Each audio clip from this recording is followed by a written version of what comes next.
Good morning and happy Sabbath to you all, dear church. It's great to be here as we join you in worship and fellowship this morning. And thank you for your warm welcome that you extended to our group. And our group is called PABS. It's not fabulous. It's an abbreviation for Filipino Adventist Bible Study Group. And we've been together as a Bible study group since 1997, and we praise the Lord for that. And as a group, we want to wish you a Merry Christmas. Now, for sure, all of us have been very busy this week, thinking and planning about our office Christmas parties, preparing for the Christmas family reunions, and of course, the most stressful of all, choosing the appropriate gift for our loved ones, for our relatives, for our boyfriends, for our girlfriends. And someone said, this is the most stressful month of the year. Am I correct? But also, this is the most joyous and cheerful month of the year. But let us always be reminded of the true reason of this season celebration. And I would like to tell you something about an important event in July 1969. I don't know if you still remember Neil Armstrong. Okay, Neil Armstrong was the first human being, the first astronaut to make a historic landing or historic walk on the moon.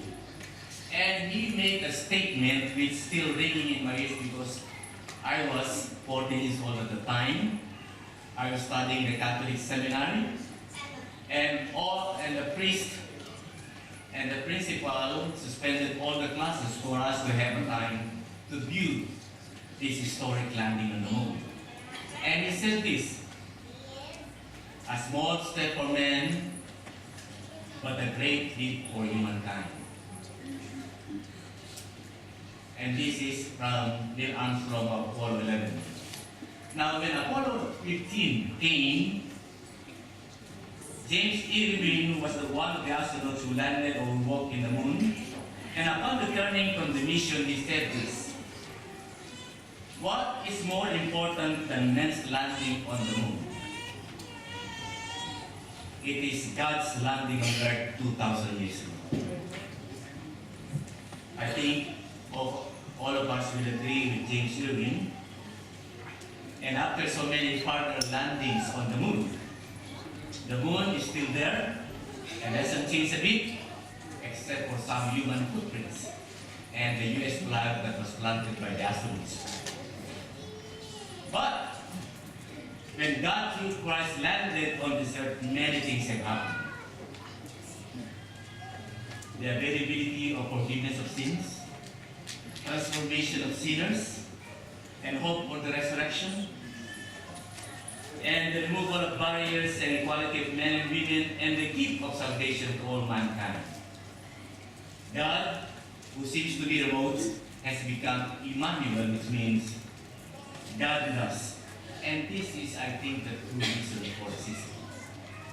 Let Christ be the center of our celebration. Now, shall we bow our heads for prayer?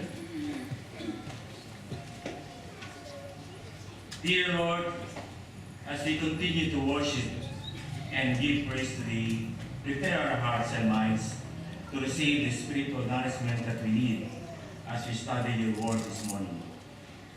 Forgive us and make us worthy through Jesus' name. Amen.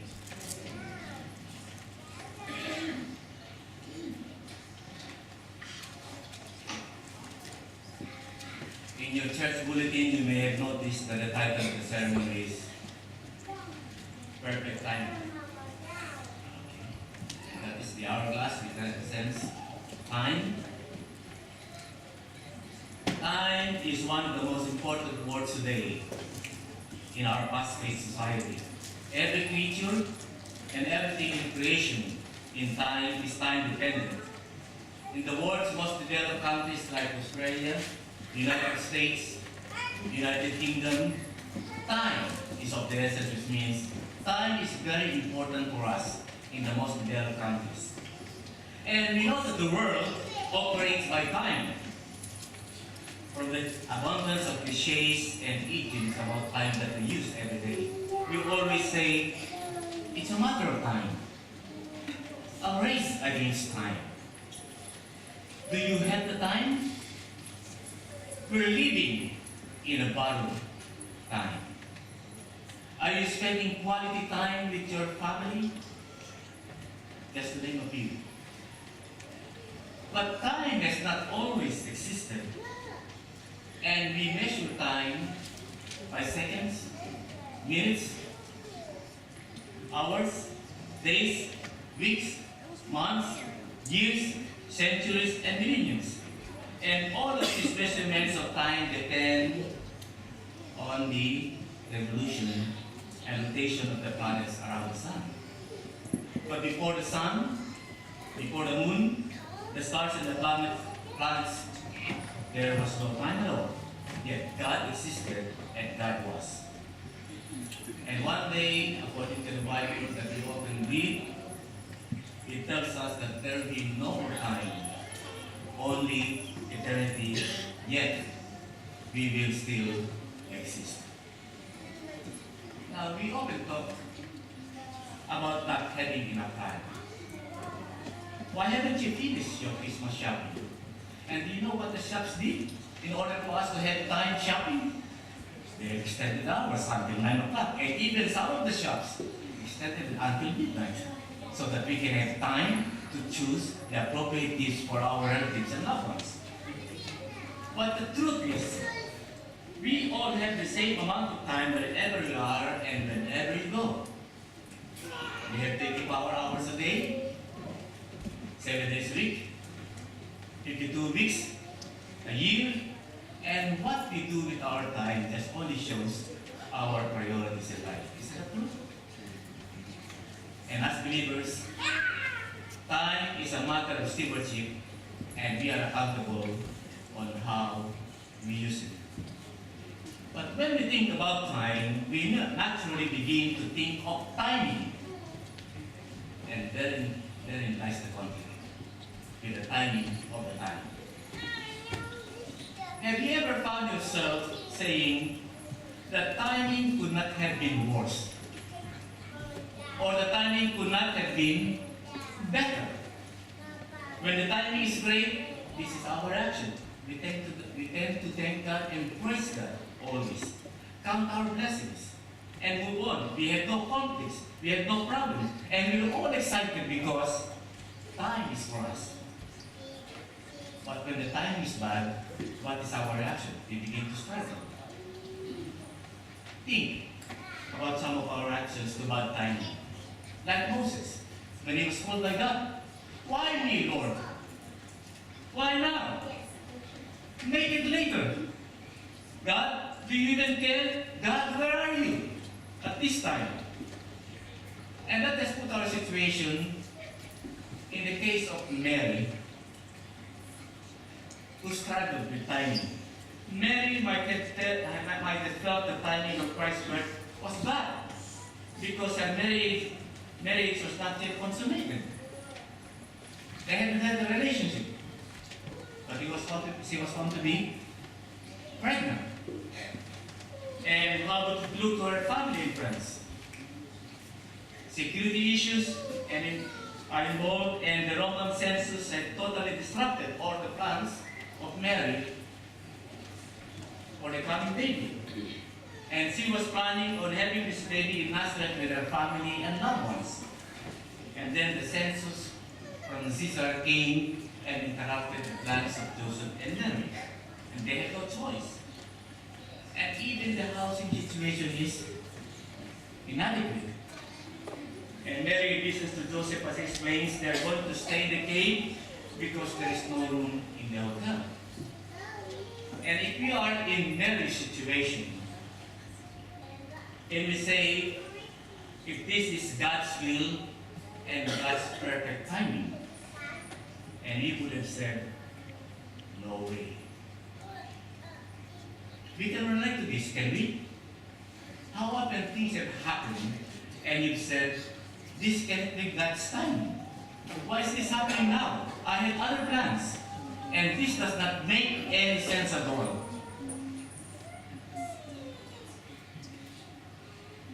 Now, let us walk through history and see why the timing of Jesus' birth was perfect.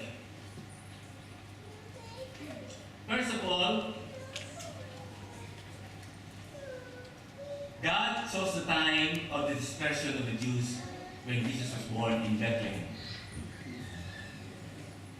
There is a word, diaspora, which means the Jews who migrated to different countries in the Roman Empire, throughout the Roman Empire. Now, before the birth of Christ, the Jewish people were dispersed throughout the Roman Empire, and now that is very significant because these God-fearers, these worshippers of Yahweh, spread throughout the Roman Empire. Now, when Christians began to disperse following Jesus' ascension, it was in these God-fearing Jewish communities throughout the Roman Empire that the seed of Christianity was first sown. If you read the Acts of the Apostles, the first thing that Paul did whenever he went to other countries aside from Palestine is to go to the synagogues. And that is a great advantage for St. Paul in proclaiming the good news or the gospel about Jesus Christ. And this became the beds of evangelism throughout the Roman Empire. And just imagine if the Jews had stayed in Jerusalem and no one or no Jew migrated to a different state or different territory in the Roman Empire. It would be a great different story. But through the wisdom of God, before He allowed His Son to be born into this world, the Jewish people were dispersed through all this community in the Roman Empire in preparation for the proclamation of the gospel. Second, God chose a time when there was a favorable legal environment. You know, the Roman Empire was massive. It's very huge. They had conquered many different nationalities, peoples, and religions. And they were, this is good, for Christianity and Judaism. Romans were tolerant of foreign religions, except for one thing. You can worship your own gods, all the gods that you have, but you have also to proclaim Caesar as your God. Now, it worked with every religious sect in the Roman Empire except for the Jewish people. And you know what happened? Because the Jews were arrogant and Jews were committed to their what we call monotheistic religion, worshipping one God. After decades of killing and intimidation, it came to the point when the Romans, including the Roman emperor, okay, will grant an exemption to the Jewish people. Now, what's the perfect timing of that? Just after the Jewish people no longer have to proclaim Caesar as God, here comes the birth of the baby Jesus. In addition, the first 70 years after the crucifixion of Jesus, the Roman Empire could not distinguish between the Jewish religion and Christianity. Why? Because Christianity is only a mystical sect within the Jewish religion. And they thought that Jews were Christians and vice versa. And the Romans still allowed an exemption to their rule even after the destruction of Jerusalem. And so the Christians did not have to say, Caesar is Lord. And by the time the Romans realized Christianity, because it grew bigger, by the time the Romans realized Christianity and Judaism were not the same, Christianity had taken such root in the Roman Empire and they could never pull it out again. And you know what? In 300 years' time, Christianity was declared the religion of the Roman Empire. God chose the time when there was a favorable political environment for the birth of His Son, Jesus Christ. We have to understand there was civil war under Julius Caesar, probably the best known Roman emperor. And when he was assassinated, about 25 years before the birth of Jesus Christ, Augustus Caesar came to the throne and peace quickly came to the Roman Empire. The reason is no more rivals. Mark Antony, who was a rival to the throne, was killed. So Augustus Caesar came to the throne, and for the next 2 centuries, there is what we call Pax Romana, which is a Latin word for Roman peace. And after 200 years of uninterrupted fighting, there was a temple in the Roman Empire, which is the temple of Janus. And Janus is the god of war. And you know what happened? There are no more attendees in this temple because there are no more wars to be fought. So the temple of Janus was closed and shut down. And for 2 centuries, until AD 180, the world lay in peace. And because of this peace, all kinds of things begin to happen. Roads and bridges were built, travel became common, a highway patrol was created and was established, and all of these infrastructures helped the spread of Christianity in the Roman Empire.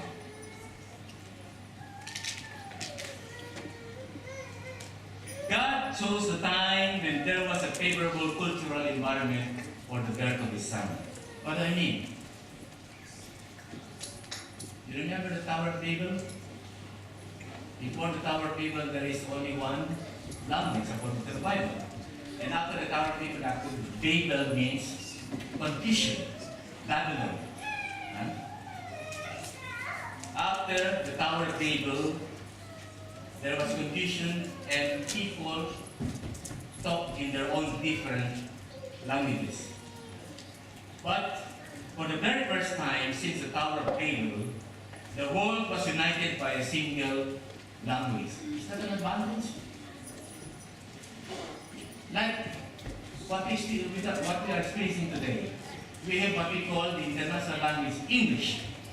Wherever you go, people can understand you because they can understand English. Greek became the lingua franca, or common language of the people due to the conquest of Alexander the Great.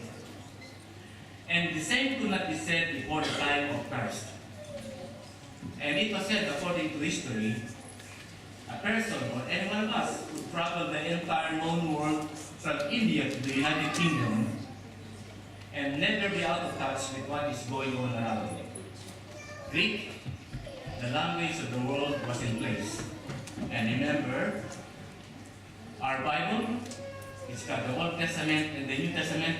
The New Testament was written originally in Greek.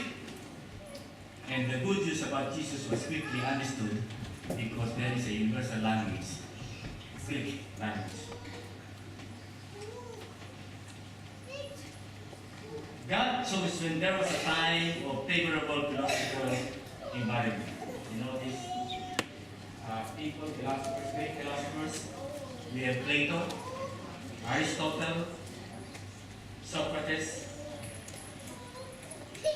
These Greek philosophers had done a better job. They did a good job of raising questions about the meaning of life, but they didn't give satisfying answers to those questions. It's been said, the Greek philosophers plowed the fields, but they did not sow the seed or the Christian seed. Christians came into these cultivated, fertile, plowed mines and began to sow the seed of Christianity. Actually, according to the historians, there was a longing and hunger for spring water during those times. And faith in the gods of the Greece and Rome was declining. And people are turning to the Eastern religions, which is also happening today. Do you know what? Before, more Western missionaries are sent to the eastern parts of the globe. But at present time, more Eastern missionaries are being sent to the Western countries, like the United States.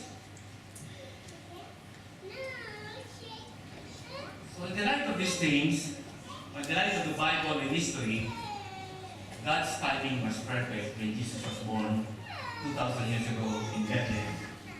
But however, we have to remember, we are looking back. And we can see how perfect the timing was. But how difficult it is to see the perfect timing where we are in the middle of a situation. We know that God's timing is always perfect, just right, and right on time. Remember the old phrase? God may not come when you want Him, but He's always right on time. It has been, He knows the best time. God's timing is always purposeful. God has a purpose for His timing. And He has something He wants to accomplish, and He, in His wisdom and power, makes it happen in the context of time. And you ask why? And here is the important text that we're going to read, Galatians chapter 4, verses 4 and 5. Paul talk about the birth of Jesus in this text. But when the set time had fully come, God sent His Son, born of a woman, born under the law, to redeem those under the law, that we might receive adoption to sonship. What do we have here? We have perfect timing, when the time had fully come. We have the perfect gift, God sent His Son. We have the perfect agent and instrument, which is Mary. And we have the perfect plan of salvation and redemption, and they happen in God's own time. And what should be our response? The important lesson that we can learn from this is that God knows best. He's got the big picture, and He knows the right time. What God needs from His people is to trust Him. Let God be God. What He needs is commitment and never give up on our part. And you know the precious lesson that Abraham and Sarah learned in relation to the birth of Isaac? Sarah is very impatient. He cannot wait. She cannot wait.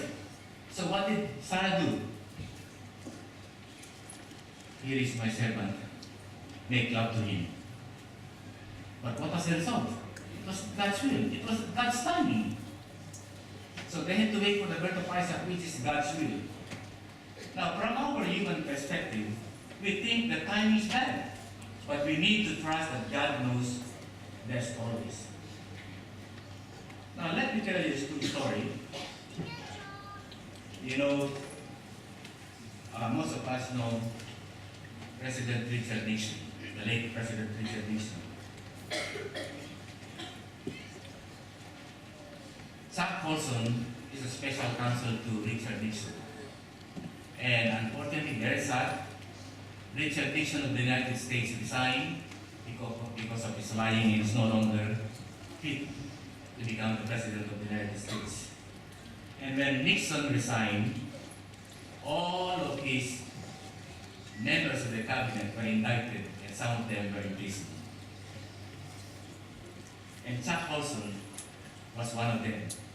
And spent some time in prison, and then in prison he got converted to Christianity because he was an atheist before. Now Chuck Colson established what he called the prison fellowship in America. And he went to Salem, Oregon one time with his prison fellowship ministry, and he was preaching to the prisoners in Salem, Oregon. And there was a lady with him. The name is Kathy Tracoli, a singer who went to him and sang the song, "Always, My Life is in His Hands." Now, after the service was over, after the preaching and after the singing of the song, one of the inmates came up to Kathy and said, "I really want to thank you for singing that song. It ministered to me so much," he said. "My soul was very dry. And thanks for that song, my life is in His hands." And Katie asked the prisoner, "Why is that?" He answered, "Well, I'm here in prison, and I have a lot of time left to serve. I received a letter this past week from my wife asking for a divorce. Just when I thought things couldn't get any worse, they did. And I felt like there was nothing left for me. But now I realize that my life is in the hands of God, and that somehow it will be okay because God is with me. And I really want to thank you for singing that beautiful song. 5 days later, Chuck Colson and Katie were in Chicago, Illinois, more than 1,000 miles from Salem, Oregon. They were preaching the gospel and singing in a prison in Chicago.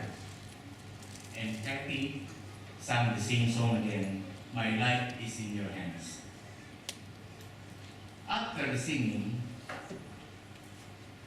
a woman who had never been to a prison fellowship meeting or Bible study before came up to Kathy and said, "I really want to thank you for singing that song.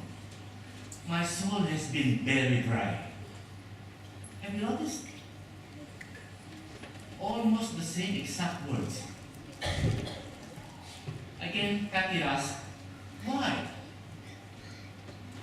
She said, "Well, my husband is in prison, and I felt like I couldn't put up with it anymore. So I wrote him last week and asked for a divorce. But I'm not at peace about it."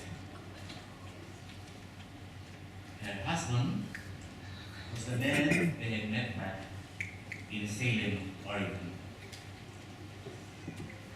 We may call it coincidence.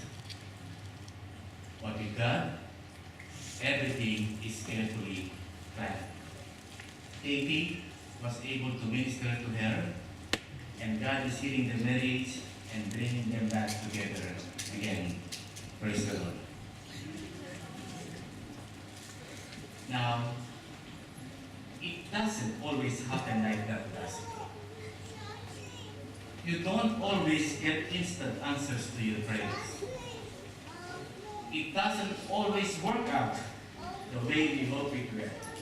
But here's the promise. No matter how difficult it may be, no matter how tough life may be, no matter how disappointing things might be in your life, God is still in control. Just read this. Disappointments are just God's way of saying, "I have got something better.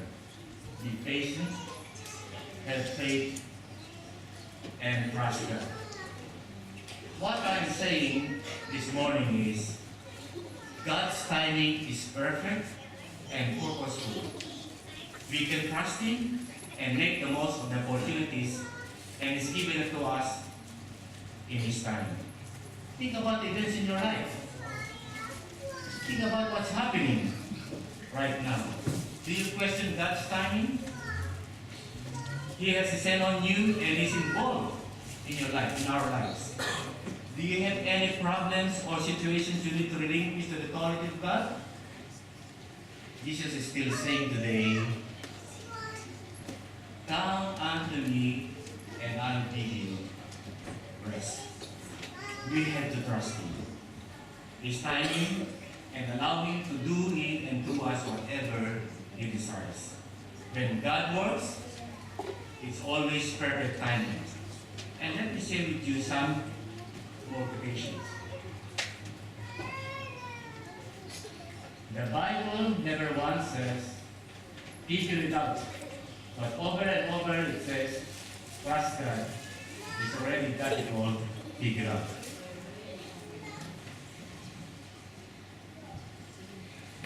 Trust in God. We can only see a little bit down the road, but God can see around every curve.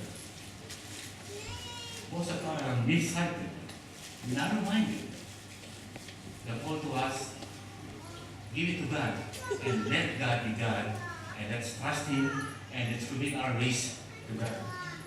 So may God bless each one of us.